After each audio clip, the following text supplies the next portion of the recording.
अस्सलामुअलैकुम नाज़रीन, आप देख रहे हैं जेएन न्यूज़ एचडी। आइए नजर डालते हैं आज की अहम खबरों पर।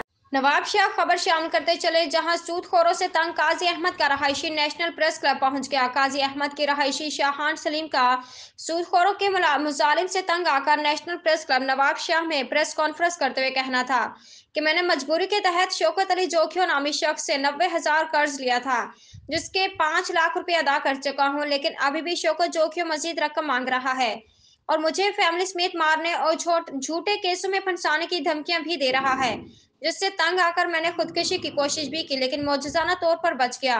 लेकिन शौकत जोखियो ताहार मेरी जान नहीं छोड़ रहा, जिसके खिलाफ कई बार काजी अहमद पुलिस को भी दरख्वास्त दी, लेकिन पुलिस भी सूदखोर के खिलाफ कोई कार्रवाई नहीं कर रही।